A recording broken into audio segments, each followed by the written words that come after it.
Yes, YouTube, welcome back to this video on my channel today. Today is the second part to my packing series. It's actually going to be my carry-on video. Now, my carry-on is a little bit different to other people's, mainly because I take a lot of camera equipment because I love to make YouTube videos, do photography, I'm taking a drone, all things like that. But I also carry a lot of essentials and tell you guys what stuff not to pack because I know that the carry-on can be quite stressful. Some people are packing clothes in there, spare shoes in there, and it can generally just become an extra piece of luggage that is really heavy that you don't want to be taking all that with you. I'm going to be here guiding you through the way, showing you what I'm taking, giving you some tips and tricks on the little bits that you will forget to take to camp, and hopefully it will just give you that reminder while you're packing. So let's get right into it. Alright, so I suppose the first thing is what bag am I actually taking. Now, a lot of you won't, again, need this bag, but if you do like cameras, you're into it, you're taking camera stuff, maybe looking to get in it because it's a really decent bag overall. But it's actually the Tarion, as you can see there, camera bag. But this is just an overall amazing bag because it's got a little pocket, as you can see down the back here, for important documents like your DS2019, all that. I'll get into that. But also you can put your laptop in there. So it's got that little section in the back. This bag is obviously going to be on my front because I'm taking a second bag that's going on my back, so all of that will be safe. And then in here is the main pocket, which has all of my stuff in it, which I'm going to be getting into in a second. But I'm going to start on these little outer pockets, showing you what I've got in there. The first thing that I'm packing in my bag that is really important, you've heard everyone talk about it, but it is really important, is a water bottle. Now, I've got my camp sticker on there. This isn't one that I took last year. I just had some stickers left over, but that's not important. Having an insulated water bottle honestly will save your life. Yes, you can get them when you get to Walmart. I do understand they can be quite heavy and it may not be something that you want to worry about. But me personally, I drink an awful lot of water. It's my main drink that I go to. So when I'm on the plane, I'm going to go there, fill up this bottle just before I get on the plane, make sure that I have some water once I get to America and all little bits like that. It's just always good to have some water with you, and this keeps it cold, saving you to buy things in America, because things like water bottles and stuff like that, it can all start adding up, especially if you haven't got too much money while you're out there. It's just a nice money saving tip to get one from home or get one in England if you. In the second side pocket we have sunglasses. Now these are my fake pit vipers that I actually bought on Amazon last year in America. They kind of made me look like Frozone a little bit, but they come in really handy, especially when you're in America. Getting polarized glasses is so useful, mainly because, especially if you're on the water, if you're a lifeguard, the water's reflecting the sun onto your eyes. I know I'm not a lifeguard, but I just wanted a pair of fake pit vipers, so we've got those. Take sunglasses, take plenty of them, don't have to spend too much money on them. I actually don't lose too many pairs of sunglasses, luckily. I'm quite careful with my things, so. Finally, on the outside of the bag is my neck pillow. I'm not gonna get it out because it is extremely hard to get back into this little case, but this thing I'm hoping is gonna be a godsend. I've not used it before. Here's a photo of what it looks like once it's opened up and blown up, but it is a really cool idea. I never managed to sleep on planes because I always need to lean forward onto the tray table, but I'm sure as you guys understand, the seats just aren't big enough for you to lean forward without hurting your back or just leaning too high up on the chair. So I've got one of those, hoping it's going to allow me to sleep a little bit because the 6 hours on the plane just does not go by very fast. I get so bored, so I'm hoping that I can sleep some of it off. Alright, so this is just a little aerial view of my bag at the moment. Yes, I've started taking some stuff out just to show you guys, but that is kind of the state of it, and I'm going to be getting into each thing individually. But the first and most important, well, not most important thing that I talk about, but something you guys probably wouldn't think about if it's your first time going to America, going to summer camp, is the plugs. In America, the adapters are rubbish, right? They have two prongs and they always fall out the wall. So if you manage to get a good one, put an extension cable into it. That way you have 4, 3, however many your extension cable takes, you have that many English plugs that you can use. I have an Apple Watch, obviously my drones, my cameras, my phone, and yeah, just other stuff that I need to charge, and just having this will come in so in handy. I didn't have one last year. I saw other people do it and I just thought, what a cool idea. Yes, I guess you can buy one from America, but I'm going to assume that's then going to come with American sockets, so just get one in England if you can. I've just robbed this one from my house personally. But yeah, that's something a lot of people don't think about, so definitely consider it if you can fit one in. Next is wired headphones. I know it sounds a little bit cringe because obviously you've got AirPods and loads of headphones that are wireless. I've got that personally as well, but I was on a trip in London a couple of months ago, going up to get my visa actually, and my headphones died. And it was the longest day of my life, because imagine being stuck on a bus, train, plane, anywhere, and your headphones die. So if you can, get a pair of wired headphones just so that you always have them at camp. just any situation that you might need them in, because it's silly little things like this that you'll forget about, want to order online and find out it's so much more expensive online over there. So just think about that.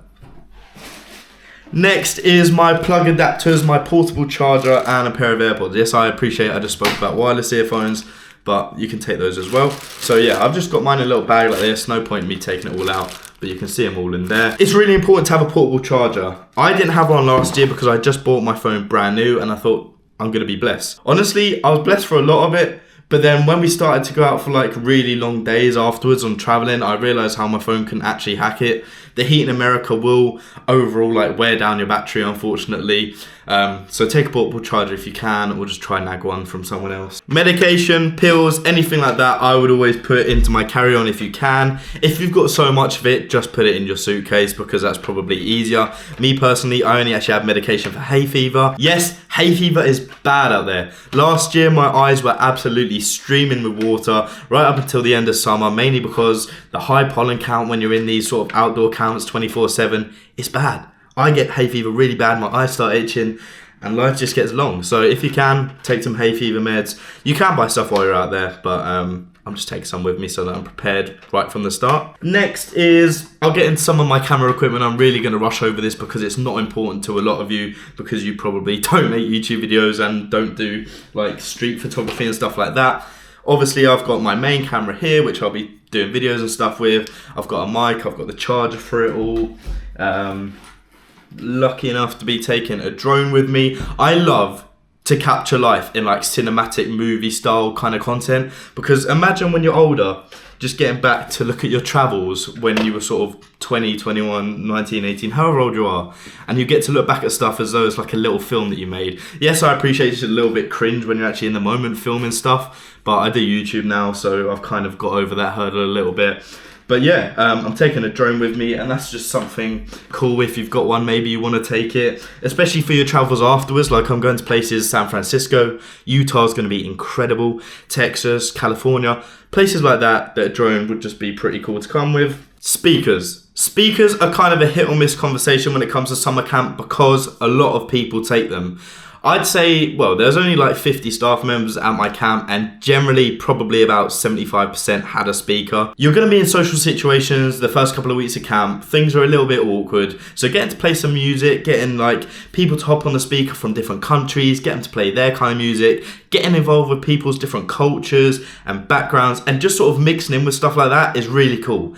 Music really does bring people together, and I think it's an amazing way to do that. But honestly, last year I took this brick of a speaker, this Bose speaker. It was huge and it weighed so much, it weighed my bag down, and every time I saw it I was like, yeah, good speaker, but I just had the evils for that speaker because it just weighed me down so much, and I really wish I didn't have it. But this year I'm taking a much smaller one. I just had this one at home. Again, I think this one is Bose, but as you can see, it's so, well, you can't see, but it's really light, fits in the palm of my hand. No, the charge isn't as great on it, but that doesn't matter too much. I can stick it into the portable charger. But yeah, having a speaker, really good, especially if your camp has like a gym workout space, or you just want to work out outside and you don't want to wear headphones because they sweat all the time. It's really good to have something like that, I'd say. Right, I'm going to get into some things that you might want to take with you. I'm personally not taking all of these. I'll let you know which ones I am, but a lot of it is actually in my Zenscape bag now because I've had a little reshuffle just before camp. But things like photos of families, things to remind you of home, I think stuff like that is really important to take with you, because even if you're like the hardest person in the world and you don't think that you'll miss your family, you don't think you'll miss your friends, when you get out there, you do miss them. You realise how much they do for you in your day-to-day life. You realise how important they are to you. And it's just really nice to have photos to look back on. Yes, you can look on your phone, but having something physical to be able to stick on your wall, make your bunk personal, is something that a lot of people recommend. And I actually would recommend doing that too. I did take some photos with me last year. Like I said, I've got some stuff packed away already, but stuff like that is important. I'd say take it with you, but don't overload your bag with it, because A, you're going to make yourself sad, and B, it's just going to sort of take up a lot of room. Number two, and stuff that I'm actually going to get out today after I film this video, is some snacks. I'm going to be taking some UK snacks with me because Hershey's is disgusting. I like Hershey's cookies and cream, but a normal Hershey's is rank. I don't know what it is about it, but Dairy Milk, Galaxy are all clear. I'm going to be taking some with me.